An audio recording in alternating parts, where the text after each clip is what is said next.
Welcome in, ladies and gentlemen. Let's get into it. Okay, so we as humans are organic, solid matter based beings. And going beyond our current physical selves has been delved into a great extent for a long time. Whether it's existing as various forms of energy, as computer data, ghosts, ethereal beings, whether we evolve or radically transform into something. We have had stories and thought experiments bending our minds around a lot of these kinds of different existences, right? Different ways for there to be life, living beings, right? But what we have not thought through is how we might exist as sound. Or even if we could exist as sound. I mean, we've existed as gas and light and fire, water, earth, energy, right?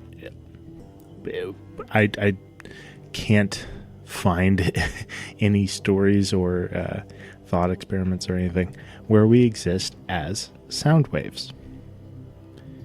Now, I am always of the mind that in the wonderful world of science fiction, anything and everything is possible, no matter how silly or horrific or impossible it might seem. So the first question is how to exist as sound waves instead of the physical, organic matter that we are used to. Now, this is not to say that sound does not have physical properties. It very much does. And it's by way of those physical properties how we interact with sound. It's whether it's rumbling or hits our eardrums. If you've ever been to a concert, you know very well how loud sounds can affect the physical matter surrounding you. If not, affect you in a pretty radical way. So let's look at the actual properties of sound. We've got wavelength, amplitude, frequency, time, and velocity, right? So we know that the sound can definitely affect greater organic and inorganic materials when there's a very high frequency, a high amplitude, meaning that it's really, really loud. When there's a super long wavelength, it lasts a pretty long time. And velocity, right? So how quick it happens, basically. So a really sharp sound might have a faster velocity than a really slow and drawn-out sound. Now, what comes to mind when I think of all these things is the contrast between that high, shrill, screechy sound versus, say, a deep, rumbling roar. So maybe somebody that's hitting a high C, right? They're screeching at the top of their lungs versus, say, a tank or a heavy-duty truck rumbling. So how would our existence as living beings look if we were sounds? What if we could exist as a screech, or an engine roar, or a opera singer's voice, right? What if that was a method of reproduction instead of sexual or asexual, it's vocal, right? So you have this seemingly immortal opera singer, let's say, and every time they wanted to give birth, they would sing a melody or this long drawn out opera, and that sound, maybe it corporealates or it wraps around itself at a super high velocity, so much so that let's say it has the sounding equivalent to a big bang, right? And a sound being is born. And matter of fact, now that I talk this through, it reminds me a lot of Tolkien's work and how he said that his universe came into being was the god of his universe, Eru Iluvatar. He sang this hymn, this melodious song, and he sang it in harmony with all of his angelic beings in these great timeless halls. And then, of course, you got Morgoth, who wanted to disrupt it, and he sang against the harmony, against the melodies, and it was brash and aggressive and evil, right? It was, say, the Imperial March versus A New Hope, or let's see, maybe it would be the Imperial March versus Duel of Fates, right? Something really melodious and operatic versus something really ominous and threatening. But the point is, Eru Iluvatar's song then became creation. It then became the stories in Tolkien's world that we read through, including the bits that Morgoth threw in there to try and disrupt everything.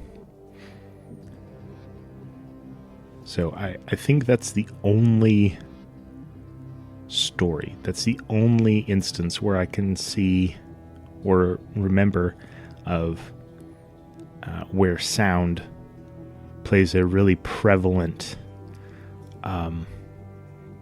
part in creation itself. And I think if we want to live for very long as a sound being, we would need a pretty long wavelength and velocity that, let's say, could stretch across worlds. Because the speed of sound is really very fast.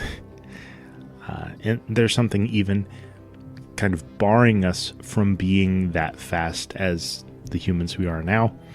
It's called the sound barrier. And once we live beyond those barriers, if we want to live in what we could agree would be a meaningful life, we would need a near infinite wavelength and velocity. Or since sound exists so much faster than we organics do, maybe beings of sound would experience time very differently. Think of the Flash.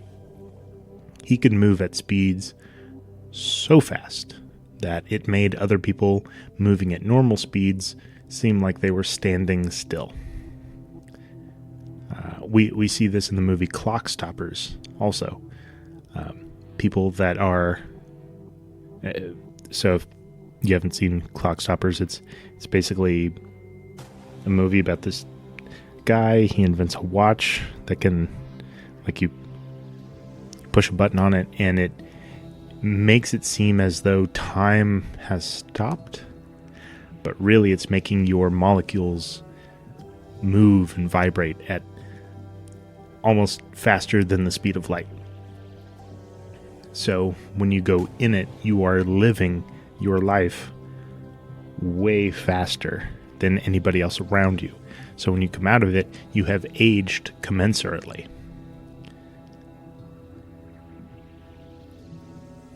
So if we lived at the same velocity as the speed of sound, maybe we could increase that speed if that's our base, if that's where we normally are. I mean, we could potentially come very close to the speed of light. And, speed of sound would just be our walking around speed, right? This is such a difficult concept to grasp because I don't think that it's been thought up or dissected before, at least not anywhere I can find. It's certainly not nearly as common as,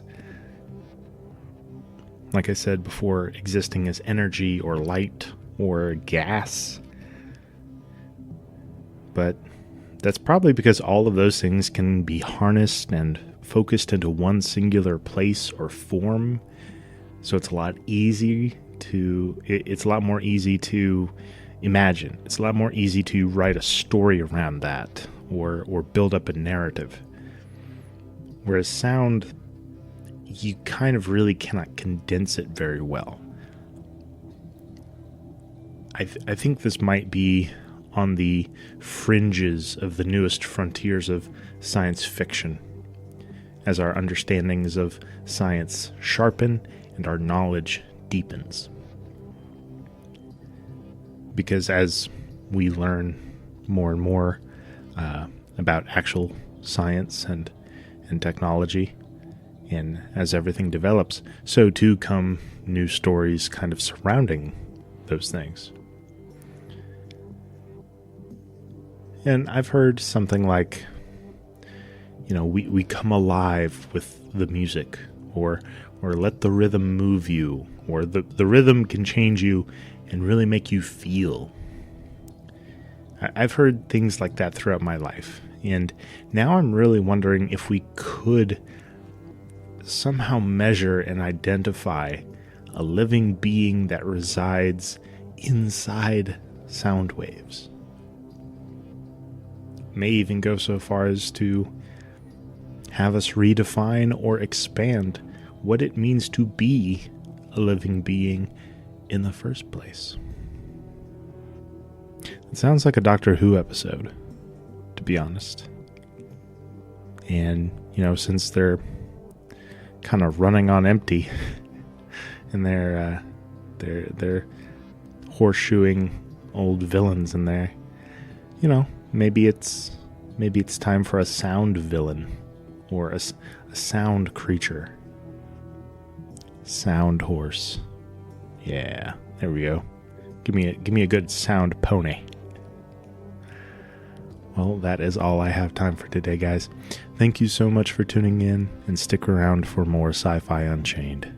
But for now, live long and prosper, my friends, and may the Force be with us all.